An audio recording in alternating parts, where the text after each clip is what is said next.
In the Easter egg left in the second season of Z Nation, Citizen Z, heartbroken and disillusioned by the government's deceit, decides to burn all the documents and leave this sorrowful place with his dog, swearing off broadcasting forever. Say goodbye, pup. 'Cause we ain't coming back. With a sigh, he grips the rope and moves forward determinedly, but in the icy, snowy Arctic, can he really make his escape? Citizen Z wanders through the snow for a long time, everything in sight cloaked in white. Despite being bundled up, Citizen Z ultimately underestimates the formidable power of nature. Gradually, his steps become heavier, and he can no longer move forward.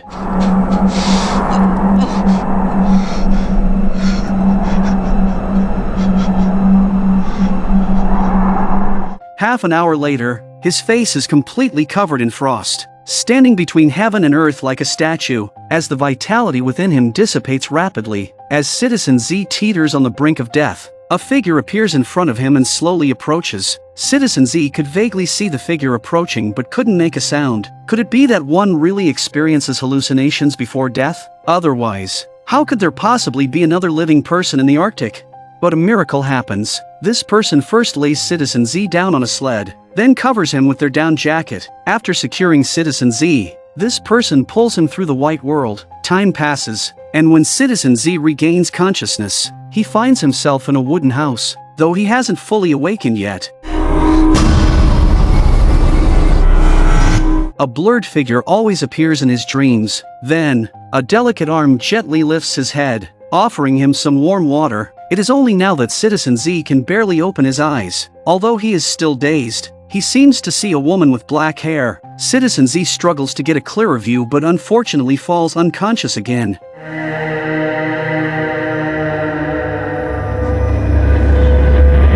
3 hours later, he wakes up again, his complexion back to normal, and feels a warmth spreading throughout his body. Where is he? Citizen Z slowly sits up, trying to figure out his surroundings, but he turns his head and sees a girl also lying in the bed, leaving Citizen Z clearly stunned. Citizen Z uncovers the blanket to find the woman is wearing nothing. Citizen Z is a smart man and quickly realizes this kind-hearted person must have used their body heat to warm him. He quickly covers her again before lying down next to her. He is also relieved to see his dog safe and sound, eating food in the corner.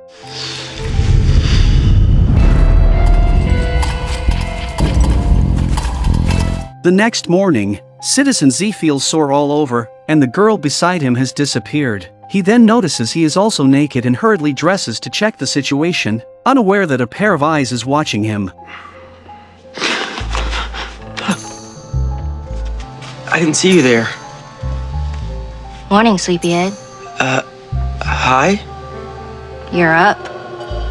This is too embarrassing. Citizen Z quickly grabs a blanket from the floor to cover his essentials. Yeah, it happens in the morning sometimes. Who are you? Kaya. Hi, I'm Simon. I also go by... Citizen Z. I know.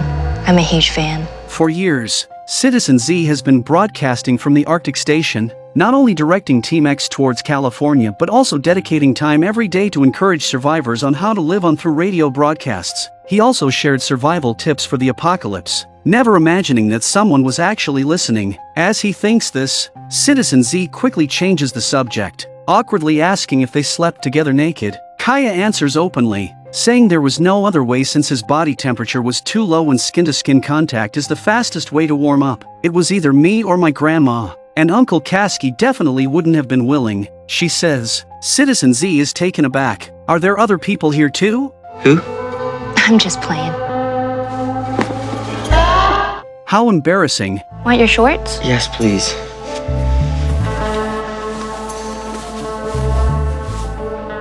Is this woman trying to help him put on underwear? Why don't you just toss them to me? Okay.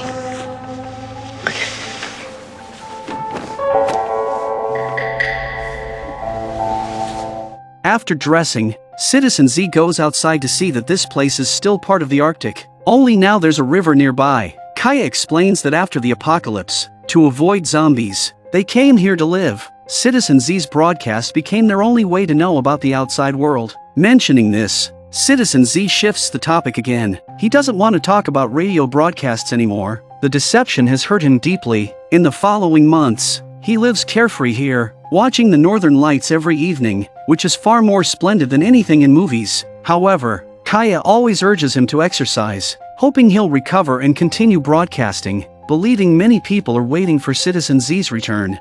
You can do this! Coming at you on all frequencies known to man. Shortwave, longwave, darkwave, broadband, X-band, 2 cups and a string. If you can hear the sound of my voice, I want you to get up off of your ass and get ready to fight back! Kaya. You can do this! Kaya, stop.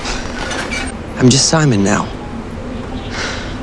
Even if I could get back on the air, I'm not even sure there's anybody left to listen. I'd listen. Nana would listen too. After the workout, Kaya fiddles with the old radio at home, still wanting Citizen Z to return to his old job. But the disillusioned Citizen Z, who hasn't contacted anyone for months, doesn't think anyone will listen, and he believes Team X may have been killed by his incorrect information. Kaya's sudden crying confuses him, and according to movie scripts, he should take Kaya into his arms to comfort her.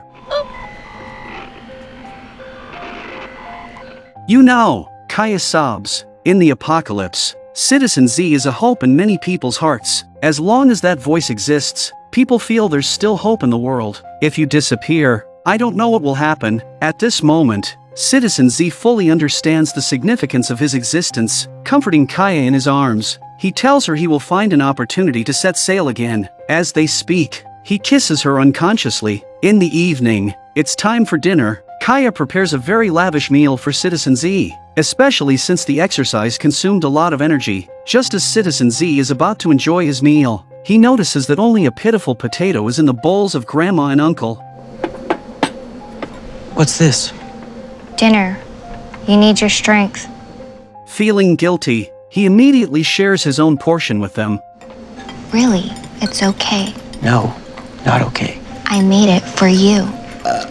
In the brief time it took to utter those 2 sentences, Citizen Z heard burping sounds. He turned his head to look, and the plates of his uncle and grandma were already empty. Citizen Z isn't stupid and realizes that usually, only he eats well while everyone else goes hungry. Kaya reluctantly takes him to the food storage room, where only a few cans remain. Even with frugal eating, they probably won't last a month, especially now that there's an extra person to feed. Citizen Z reassures Kaya not to worry, he knows where to get food. Naturally, he means the Arctic Station Command Center, where there's an ample supply of life essentials. This time, the whole family sets out. The young people pull the sled in front. Uncle Kasky, being older, pushes from behind, while Grandma and the dog hide under the coats. Half an hour later, they reach the warehouse. Citizen Z, armed and cautious, leads the way. Although he has already killed all the zombies, they still need to remain vigilant. As they walk, Citizen Z explains that the equipment here is quite advanced, and there's enough diesel to function. Unfortunately, after the nuclear explosion,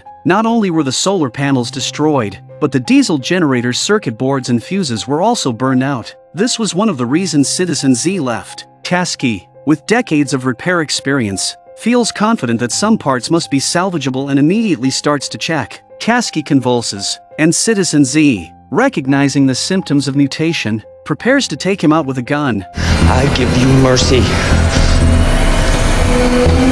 Don't shoot, I'm alive! He's alive! This is just a minor incident. Later, the repair work officially begins. Citizen Z and Kaya head to the satellite monitoring room, while Kasky replaces fuses on the control panel one by one. Nothing there. Have him try the next one. Try the next one. Try number 2. Nothing. Try. Charger number 3. Nothing. Fuse 4. Finally, their efforts pay off. One of the fuses wasn't burned out, and the base's power is restored. Kaya, overcome with excitement, danced and then hugged Citizen Z. In the heat of the moment, they even kissed. The calls from the walkie-talkie seemed faint and powerless in comparison.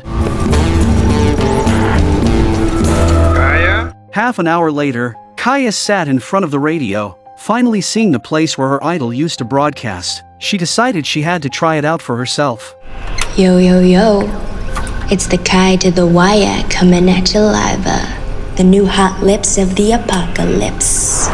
Meanwhile, on a road in Spokane, Doc was driving forward. Their mission was to find Murphy's daughter, Lucy. Addie was constantly adjusting the radio, trying to get in touch with Citizen Z, but unfortunately, there was no response. Suddenly, a girl's voice crackled through the radio, intermittently. Addie was sure that the person mentioned Citizen Z. Operation Bite Mark, need a spark, did you carry on? Need to hear your call, we've been gone, you've been gone too long. CZ, wanna be, that's me, I need to see Murphy. Talk to me, please don't freeze, on my knees begging, hear my plea, woo! Addie smiled, not knowing how Citizen Z had turned into a girl, but at least they had made contact. Sadly, Kaya didn't hear what Addie said on her end. Citizen Z, it's Addie Carver! Citizen Z, it's Addie Carver, Operation Bite Mark, come in, Citizen Z! Why I can't get by ya, why you cry, I ain't a liar. Mama mercy is my business, and my business is on fire. Still alive at the Northern Light, we had a fright, but we alright, we okay, we hold tight. Every day by day, every day by day, every day by day, every day by day.